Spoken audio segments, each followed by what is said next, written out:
Hola, pues bienvenidos a los Grand Rounds de Ophthalmo Education por Ophthalmo Salud. El día de hoy está con nosotros acompañándonos el doctor Gerardo García desde México. Va a estar con nosotros moderando la charla el doctor Raúl Vargas. A todos los participantes, por favor, les pido que cierren su micrófono. Si tienen alguna duda, alguna pregunta, por favor, escríbanla en el chat para hacérsela aquí a llegar al doctor Gerardo. Y pues, Raúl, te dejo para que presentes a Gerardo. No, el doctor Gerardo García es un doctor que ejerce la medicina en la parte oftalmológica, especialmente en la subespecialidad de retina en el Hospital de la PEC en México. Él es graduado con honores del TEC de Monterrey el año 2002. Después hizo su servicio social en la PEC en un año de investigación, que fue donde yo lo conocí, el año 2002. Eh, Luego hizo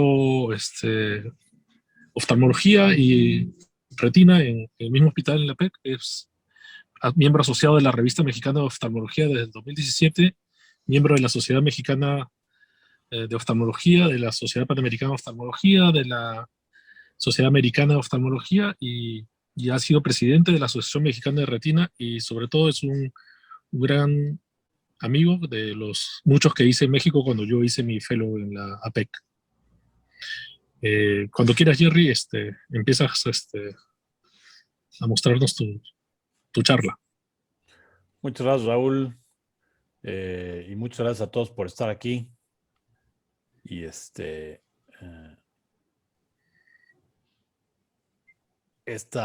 tarde de miércoles. Es para mí un honor aceptar esta invitación y pues decirles que se extraña mucho Perú. Ya he ido una que otra vez y la verdad es que siempre que voy me la paso muy bien y siempre he sido objeto de una gran hospitalidad por parte de los oftalmólogos de por allá. Bien, pues el tema que quise tocar el día de hoy es hablar sobre patología macular, la patología quirúrgica, específicamente agujero macular y membrana epirretiniana.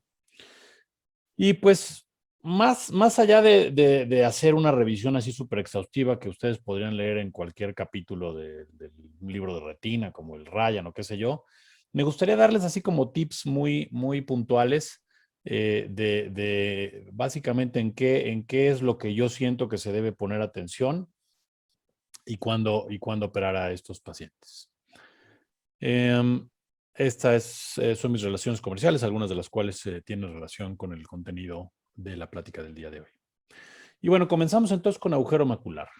Esto creo que ya está un poco de más que lo diga, pero todavía de repente me topo por ahí con algunas personas que le siguen pidiendo angiografías con fluoresceína a los agujeros maculares. Pero bueno, ya hoy se sabe bien que el OCT es el método diagnóstico de elección, te permite ver perfectamente el defecto de espesor total, como se puede ver aquí. Pero un tip que digamos, yo no había incorporado en mi práctica hasta hace poco, que se lo oí decir al doctor Tamer Mahmood, que es el doctor de Duke, que tal vez lo hayan oído mencionar por la técnica esta de trasplante autólogo de retina.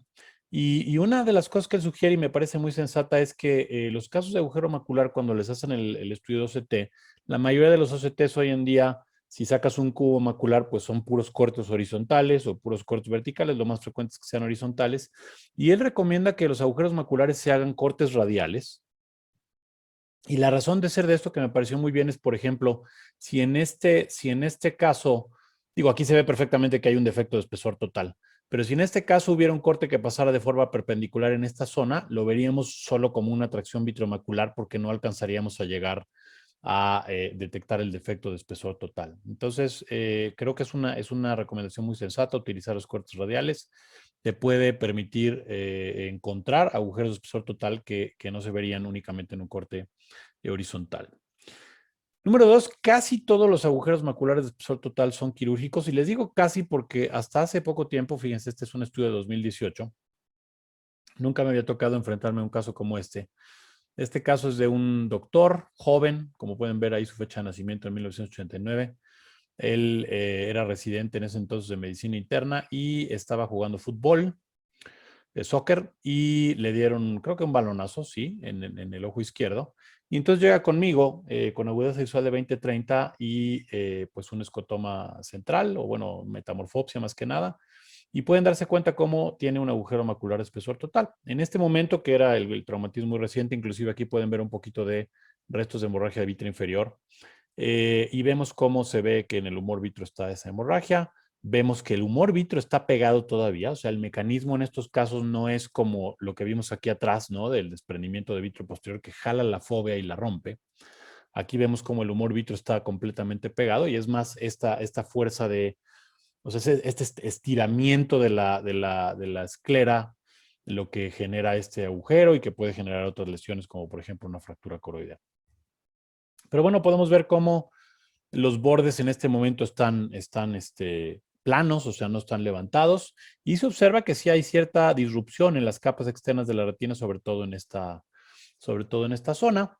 Y bueno, pues si ustedes leen cualquier capítulo de agujero macular traumático, como lo es este caso, en personas jóvenes les recomiendan esperar. Entonces lo que decidimos hacer aquí fue esperar. Al primer mes vemos cómo ya el agujero, ya los bordes se levantaron, se observa esta degeneración macular cistoide, se llama, estos quistecitos que se ponen aquí en el borde. Decidimos seguir esperando. En el segundo mes, ahí vemos cómo se vuelve a aplanar los bordes. Y bueno, o sea, fue una sorpresa agradable. Pues bueno, igual el agujero está en vías de cerrarse. Aquí pueden ver el tamaño, son 203 micras, es un agujero pequeño.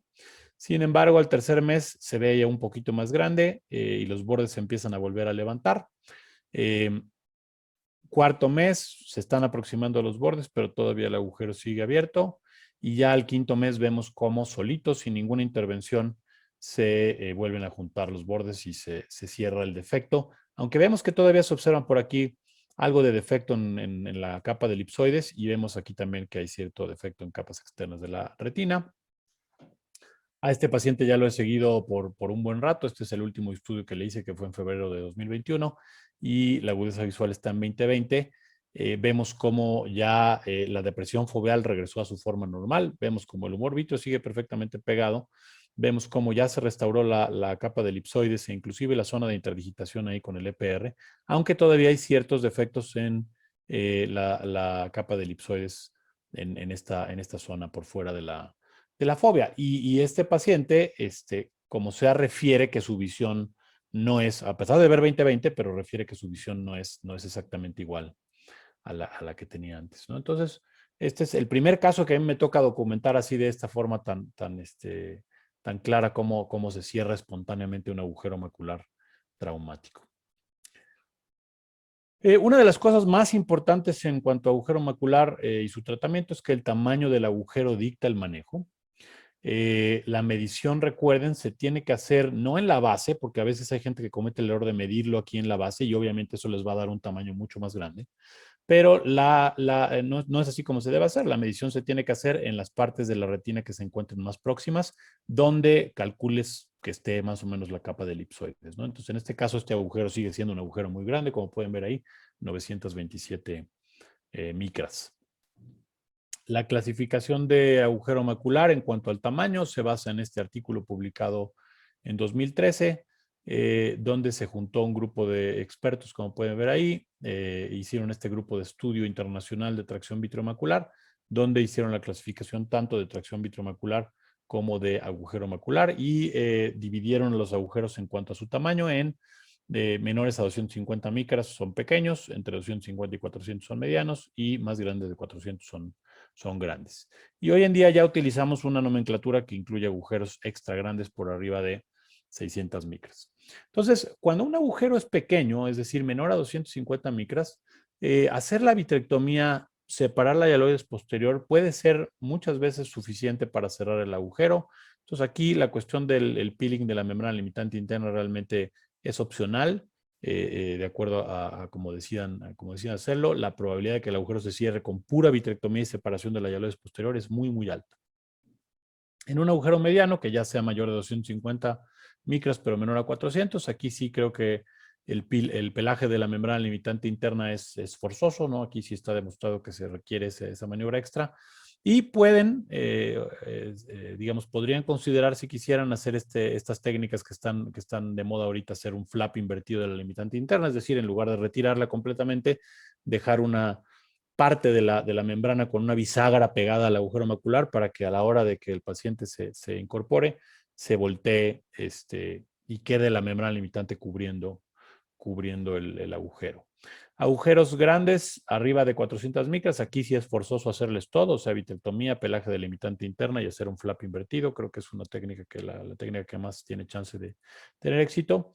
Y ya los agujeros muy grandes o extra large, hacer, pues puede intentarse hacer esto mismo, ¿no? Vitrectomía, pelaje de limitante interna y flap invertido, o utilizar alguna otra de estas técnicas, como por ejemplo, membrana amniótica, o el famoso autotrasplante de retina, que ahorita es más o menos polémica la situación de si realmente sirve o no sirve, y si la retina es solo un tapón y poniendo cualquier otro tejido tendríamos el mismo resultado, o la retina se integra, digamos, a la otra retina y puede de alguna manera transmitir también señales de visión. Es algo que está todavía muy, muy discutido. Tamer Mahmoud, que es la persona que describió esta técnica en primer lugar y que ha hecho recientemente, se publicó, de hecho en mayo de 2021, un estudio multicéntrico de esta técnica, donde una buena parte de los pacientes, y todos eran agujeros arriba de 800 micras, una buena parte de los pacientes su agudeza visual mejoró de forma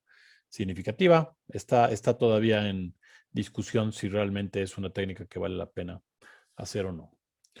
Otro punto clave aquí es que la tasa de cierre es alta, pero el defecto en la retina externa puede tardar tiempo en sanar y habitualmente hay defectos en la retina interna y en la retina externa también. Ya lo vimos en el caso del agujero macular traumático, que quedó un defecto ahí en la retina externa. Fíjense, este paciente es otro doctor también, que empezó pues así como lo ven aquí, con adhesión vitreomacular. Le tomé tomografías a este ojo porque el otro ojo había tenido también un agujero macular y entonces en las tomografías de seguimiento le fue tomando a este ojo. Y aquí vemos cómo eventualmente se hace una tracción vitreomacular, pero ya vemos cómo hay separación aquí de las capas externas, aunque todavía no es un agujero de espesor total como tal. Dándole un mes de seguimiento, vemos cómo de repente parecía como que se estaba recuperando, ¿no? Porque se estaba cerrando el defecto, aunque aquí seguía habiendo un defecto en la capa de elipsoides, pero poco tiempo después ya se hizo francamente un agujero macular. Vemos cómo todavía tiene una tapita, digamos, ahí, pero ya están completamente separadas las capas externas de la retina y esto eventualmente evolucionó a este agujero macular de espesor total.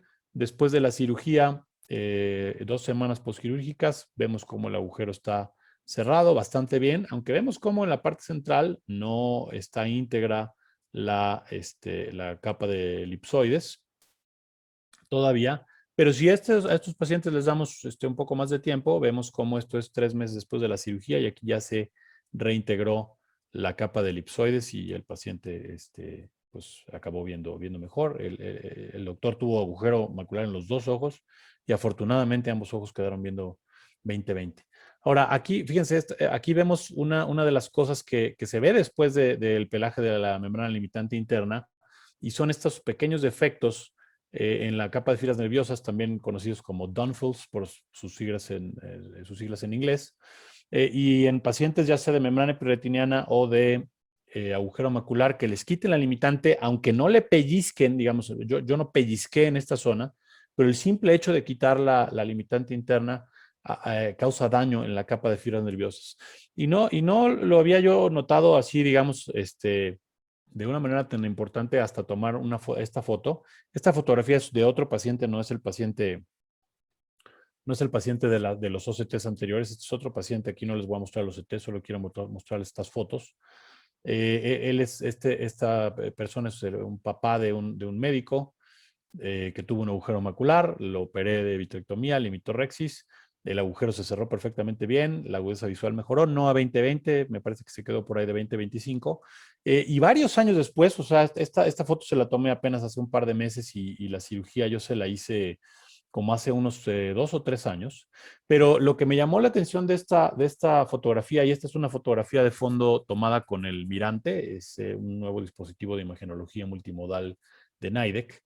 Y vemos aquí cómo se ven perfectamente estos downfalls, estos defectos de la capa de fibras nerviosas en toda la zona donde le hice la limitorexis, ¿no? Entonces, si bien hubo un tiempo en el que pensábamos que hacer limitorexis era así como que, ay, qué padre y qué fácil, y con el azul brillante lo podemos hacer hasta llegar a las arcadas y demás, y vean cómo estos defectos se extienden prácticamente hasta donde están las arcadas.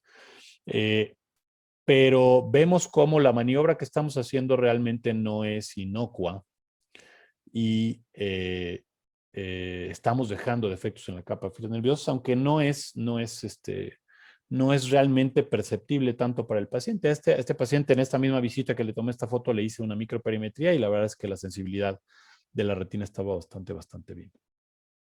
Este es otro caso de un agujero grande, una paciente, vemos cómo el vitro está parcialmente separado, hay un agujero de espesor total. La medición que se está tomando ahí es de 610 micras.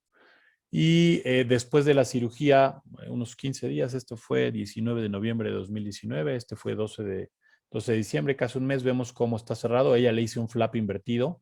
Vemos cómo la limitante que ponemos encima de la retina, pues realmente acaba perdiéndose. No sé exactamente dónde quede. Muchas veces probablemente rellena el defecto de esta forma, pero vemos cómo todavía la capa de elipsoides no se ha integrado completamente, ¿no? Y esto es una semana después.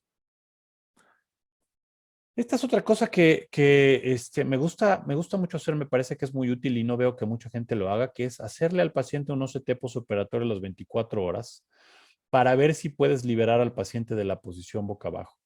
Y esto se basa en un artículo que publicó Klaus Eckart desde hace mucho tiempo, cuando todavía el único OCT que teníamos era un OCT de dominio de tiempo. Y entonces el doctor Eckart lo que hizo fue, digamos, como que el OCT lo montó de tal manera que el paciente estando boca abajo pudieran tomar el OCT, o sea, tuvo que voltear el OCT para que el lentecito, digamos, apuntara hacia arriba. Y les tomó OCT a los pacientes que operaba de agujero macular y encontró que la mayoría de los pacientes que el agujero se iba a cerrar, a las 24 horas ya estaba cerrado, ¿no? Entonces, si ya está cerrado, pues también eso puede ayudarnos a alivianar al paciente de la posición, porque uno de los problemas principales con la cirugía de agujero macular es el posicionamiento del paciente. Muchos pacientes no aguantan mucho tiempo estar boca abajo, ¿no?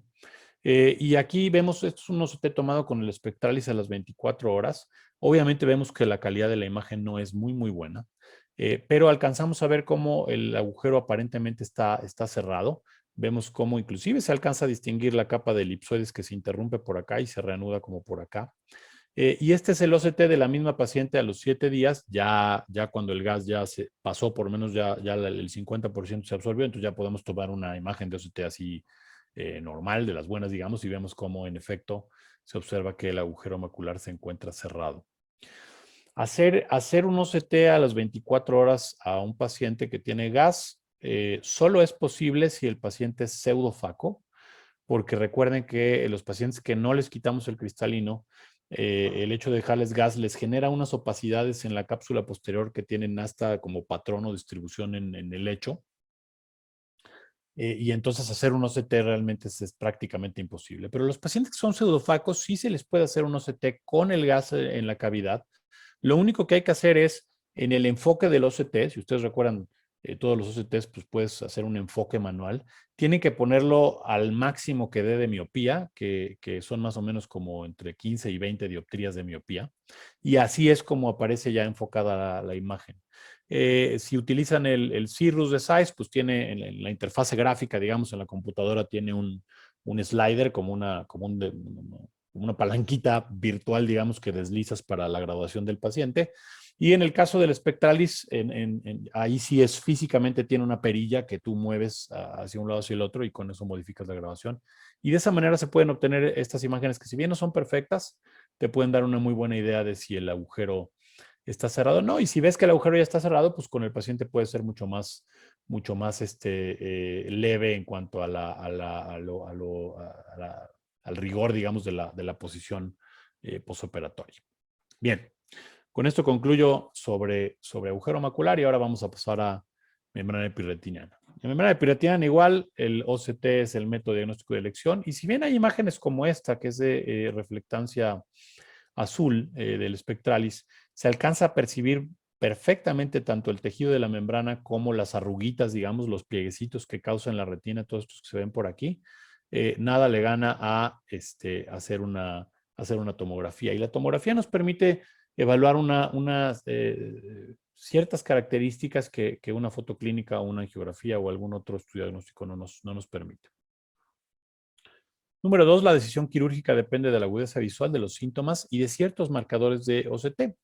El parámetro tradicional de agudeza visual es si el paciente llega a 20, 60 o peor. Sin embargo, esto es algo que está cambiando conforme ha ido pasando el tiempo por dos razones. Número uno, porque cada vez las técnicas que tenemos de vitrectomía son más delicadas, digamos, son menos riesgosas, aunque sí implica siempre cierto riesgo, pero hay menos riesgo que lo que era la vitrectomía con la que yo me entrené hace más de 10 años, ¿no?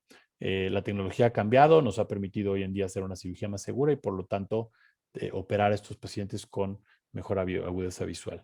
Pero otra cuestión es estos biomarcadores. En este caso, este biomarcador se conoce como Eiffel o capas internas ectópicas en la fóvea. Eiffel es por el acrónimo en inglés de Ectopic Inner Foveal Layer. Y este es un artículo que hizo mi querido tocayo de Monterrey, el doctor Gerardo González Aldívar, que él fue fellow con el doctor David Chow en Toronto. Y cuando él estuvo allá, hicieron este trabajo. Y entonces dividieron las membranas epirretinianas en estos estadios, en cuatro etapas. En la etapa 1 sería, hay una membrana epirretiniana presente, pero la fóvea se encuentra conservada y no hay ninguna alteración en las capas. Entonces, realmente estos casos únicamente los observamos. Pero, digamos, etapa 2 es cuando había ya una membrana epirretiniana, engrosamiento de la fóvea, o sea, ya se pierde la depresión de la fóvea, pero si se dan cuenta aquí, esta es la capa nuclear externa y vemos cómo la capa nuclear externa se extiende hasta acá. O sea, como que la membrana epirretiniana la jala y la levanta y está conservada. Entonces, realmente en este caso no hay capas internas ectópicas. Es decir, al igual que aquí en la fóvea, que no hay capas internas, aquí sigue sin haber capas internas, simplemente la nuclear externa está como levantada. Para diferenciarlo de la etapa 3, como ven aquí, donde está la membrana epirretiniana, está la pérdida de la depresión foveal, pero si se dan cuenta, la capa nuclear se queda aquí y entonces aparecen estas, pues tal cual, capas ectópicas internas, o sea, capas internas que no deberían estar en la fóvea, aparecen ahí y a esto se le conoce como Eiffel, como capas internas ectópicas. Y bueno, en el estadio 4 es cuando ya está completamente distorsionado, ya no se puede distinguir entre unas capas y otras, como aquí que sí se puede distinguir, aquí ya no se puede distinguir y obviamente estos son los pacientes que tienen un problema más avanzado. Ahora, lo que hicieron en este artículo fue correlacionar el grado de membrana epirretiniana con la probabilidad de, después de la cirugía, tener agudeza visual de 20, 40 o mejor. Y encontraron que los casos donde ya había, de etapa 2, donde ya había pérdida de la depresión foveal, pero no había capas internas ectópicas, la probabilidad de tener 20, 40 o mejor después de la cirugía era arriba del 90%. Cuando ya aparecían capas internas ectópicas era del 42%. Y cuando ya había una desorganización completa de las capas, era solo el 5%. Entonces, situaciones como esta nos han ido empujando a ir operando a los pacientes, digamos, en etapas más tempranas, precisamente porque queremos maximizar la probabilidad de que acaben bien. Les voy a mostrar algunas cirugías de membrana epirretiniana. La mayoría de las cirugías de membrana epirretiniana pueden resolverse de esta forma, de las facilitas, ¿no? Con esta maniobra de pinch and peel, tomas la membrana epirretiniana y idealmente, como en este caso, de un solo golpe sale. Y hay cierto trauma, si se dan cuenta ya aparece una pequeña hemorragia. Y la tendencia hoy en día, para la mayoría de los casos, yo ya no les quito a estos pacientes que tienen una membrana como esta, ya no les quito la limitante interna, únicamente hago la remoción de la membrana epirretiniana. ¿Qué ventaja tiene sí quitar la limitante interna? Que reduces el riesgo de recurrencia a prácticamente cero, porque la membrana limitante interna es como el andamio encima del cual crecen todas estas células que constituyen una membrana epirretiniana. Pero la contraparte que tienes ahí en cuanto a desventaja es que le puedes causar estos downfalls, estos defectos de la capa de fibras nerviosas.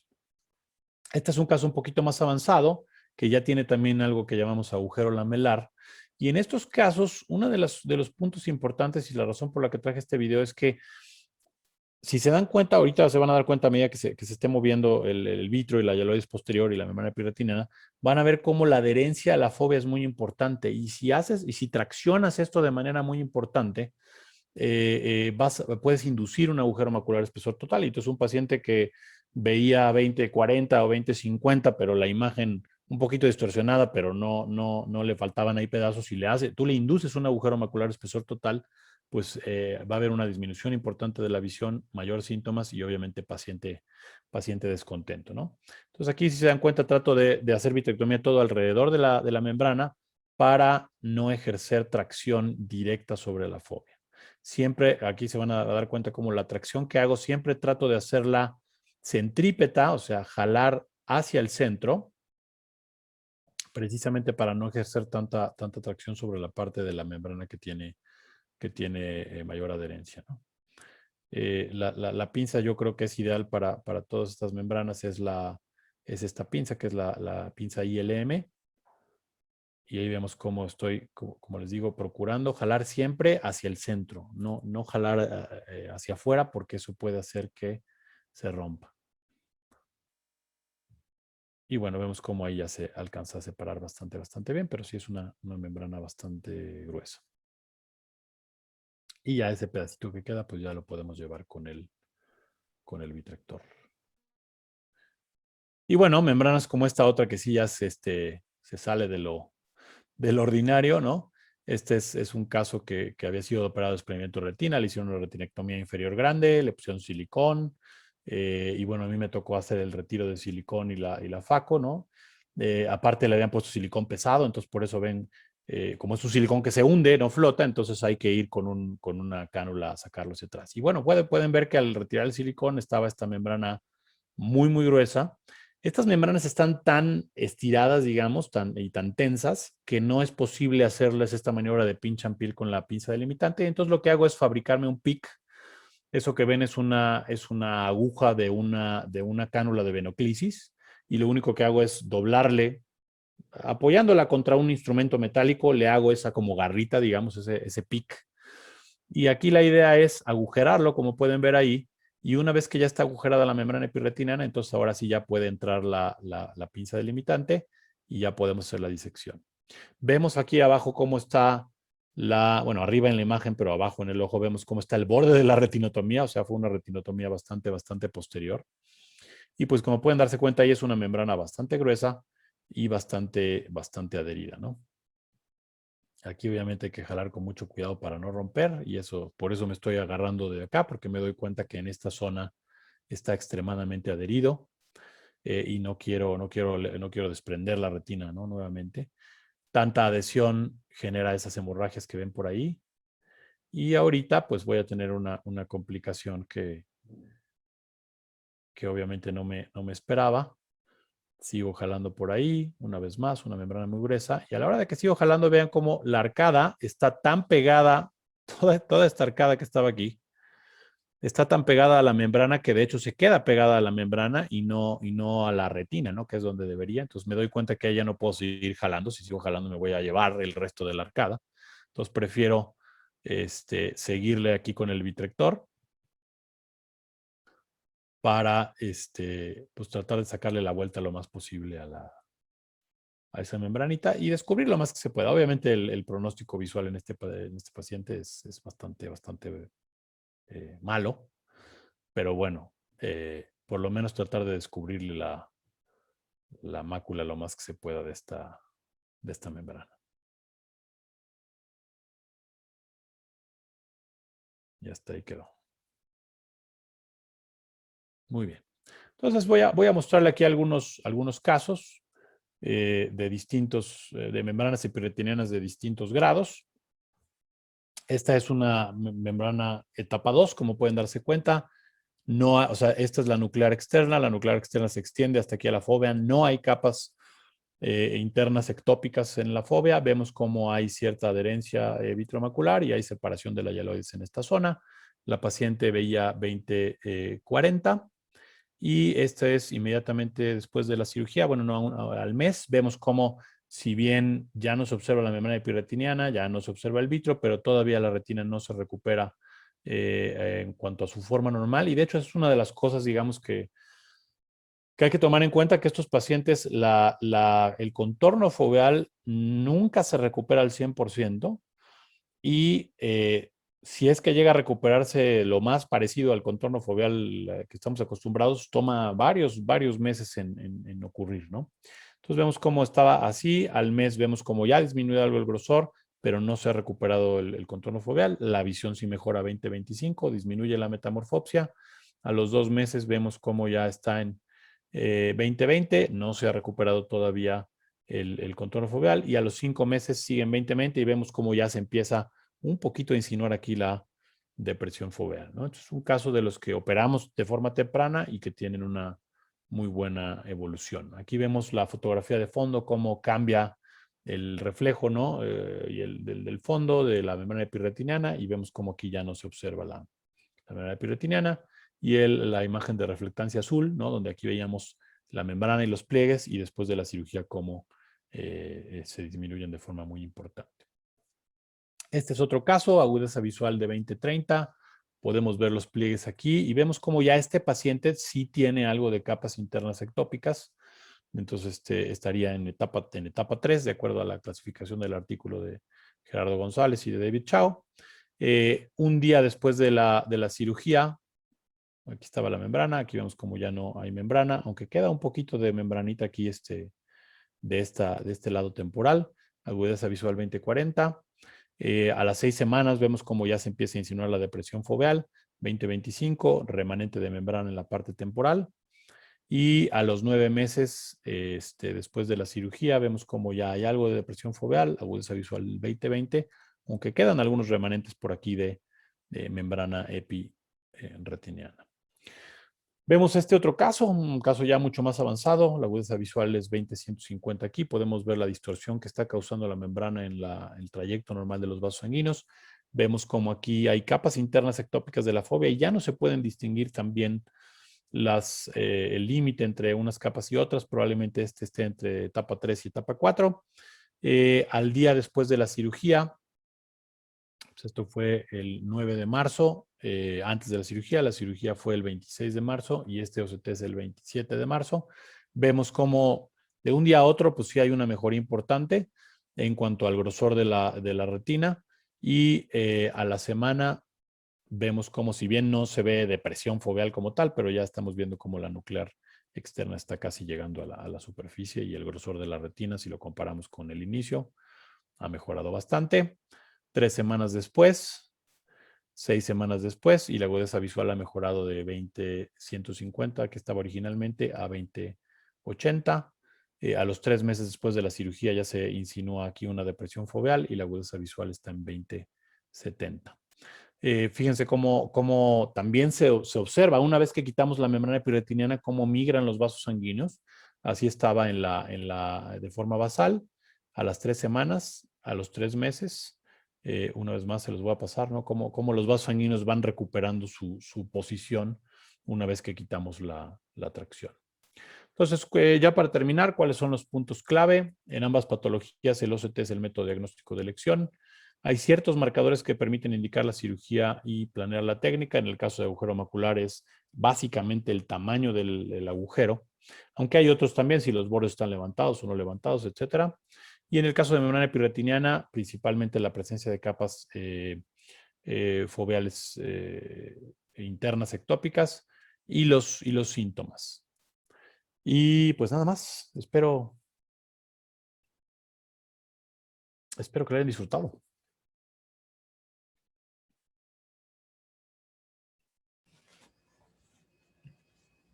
Muchísimas gracias, Gerardo. Oye, bastante interesante lo que nos acabas de mostrar. Ahorita se está conectando. A ver, por aquí veo. Si tienen alguna duda, alguna pregunta, por favor, escríbansela aquí en el chat para Gerardo. Muy Raúl. didáctica la Jerry. ¿Qué le aconsejarías tú a los residentes que carecen de la facilidad de tener un OCT?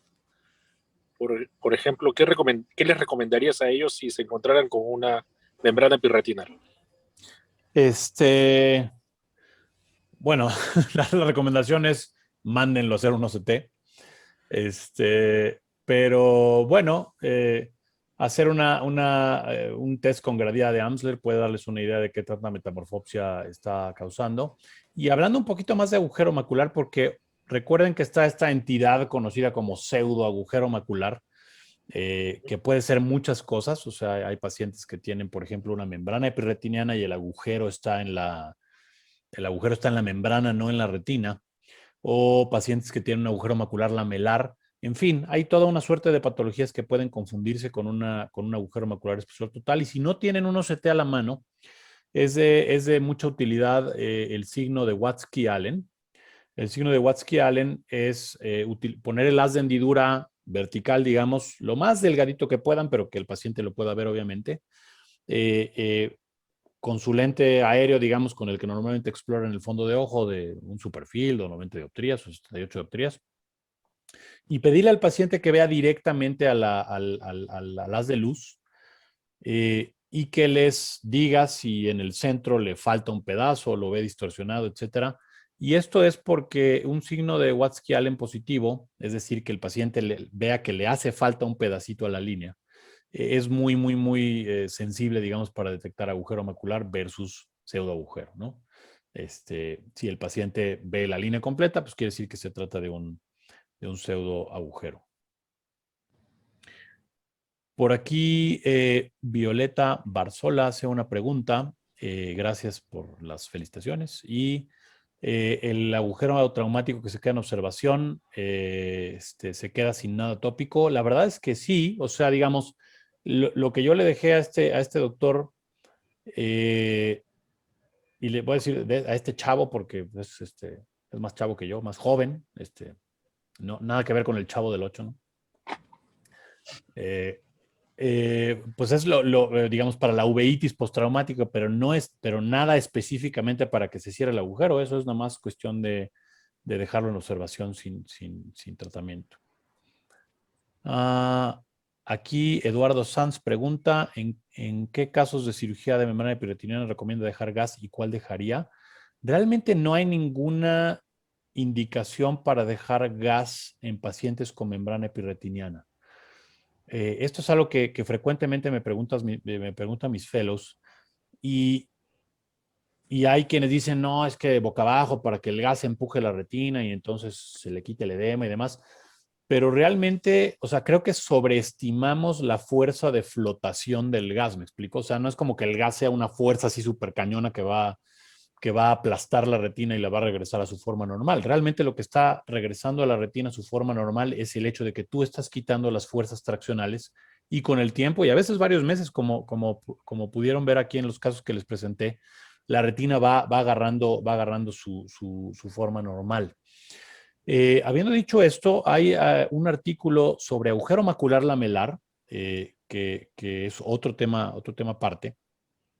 Los pacientes que tienen agujero macular lamelar, recuerden, no es un agujero macular de espesor total, son pacientes que tienen una membrana epirretiniana, pero es una membrana epirretiniana muy particular, que no es como estas que les mostré, que es una sola línea, digamos, hiperrefléctica en el OCT, sino este es un tejido epirretiniano fibroso, ya bien descrito y diferenciado de una membrana epirretiniana clásica. Y esta proliferación epirretiniana, que así se llama, genera estos agujeros lamelares. Entonces, los pacientes que tienen agujero lamelar asociado a esta proliferación epirretiniana fibrosa, en este artículo que incluyó, no, tampoco crean que fueron muchísimos casos, fueron como 15 o 18 casos, encontraron que los pacientes que se les dejaba gas, el contorno foveal se recuperaba más rápido, pero realmente no tenía esto ningún impacto en la visión. Entonces, para mí no hay justificación de dejar gas en una cirugía de membrana epirretiniana, creo que no ayuda de nada.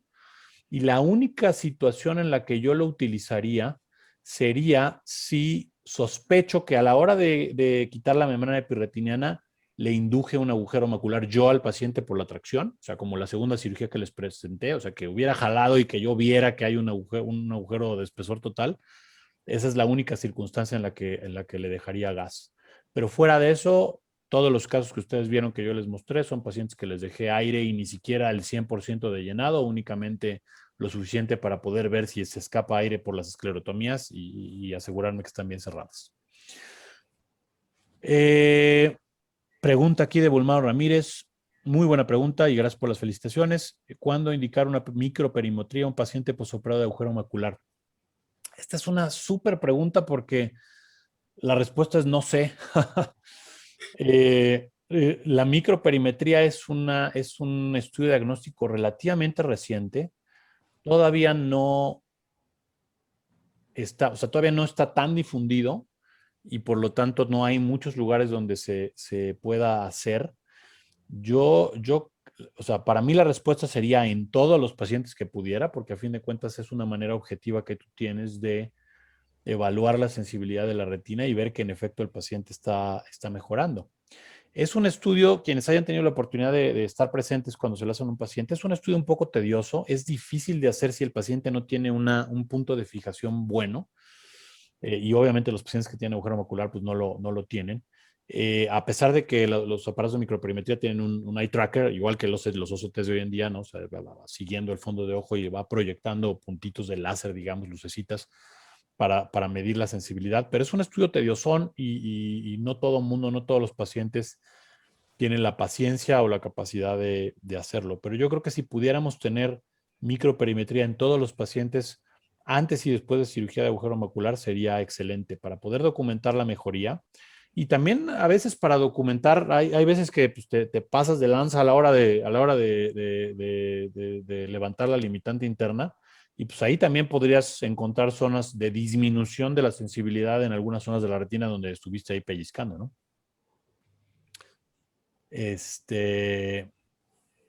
Pero bueno, es un estudio que a medida que vaya pasando el tiempo, pues ya veremos si realmente resulta tan útil como para que prolifere su uso en las distintas clínicas, ¿no?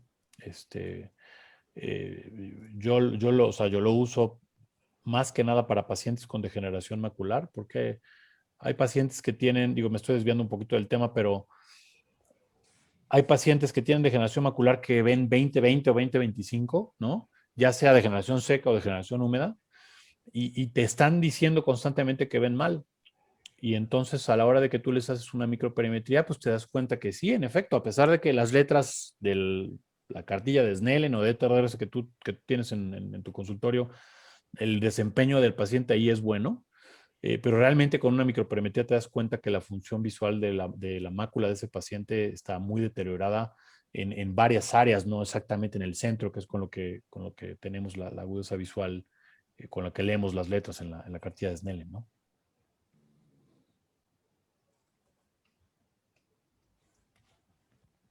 Bien, creo que ya me acabé todas las preguntas del chat.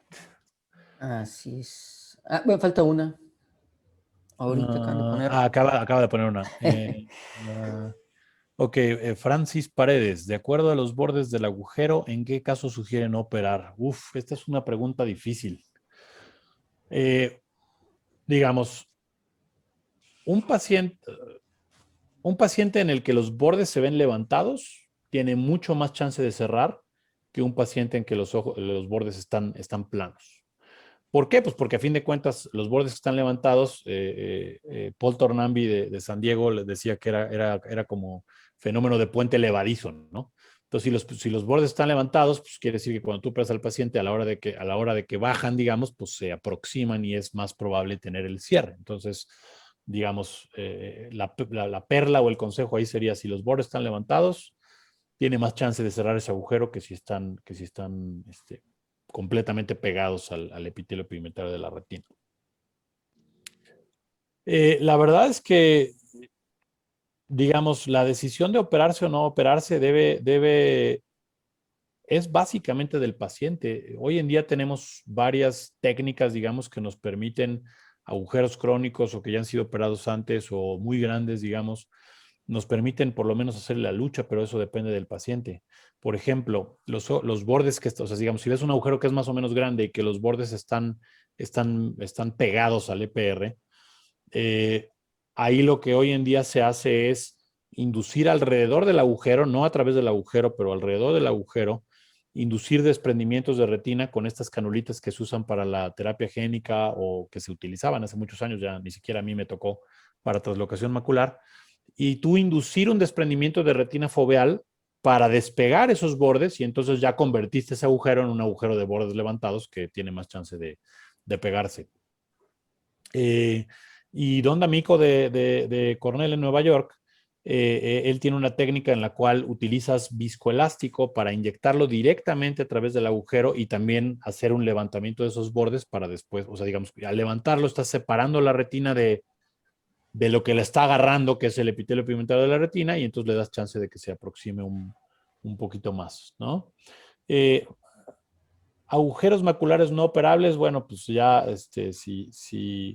si por ejemplo es un agujero macular traumático y el paciente tiene una fractura coroidea que pasa mero por la fobia, pues es un caso que definitivamente no le va a ir bien.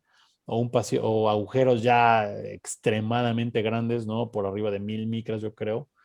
Ya son agujeros que probablemente no tengan mucho que hacérseles, pero aún así les podrías en teoría hacer este trasplante autólogo de retina, ¿no? Pero es una técnica que todavía está así como que medio... Hay un grupo más o menos pequeño de creyentes fervientes en la técnica y hay mucha gente que es escéptica que no cree que realmente funcione para nada, ¿no? Yo creo que aquí hay que ver caso por caso.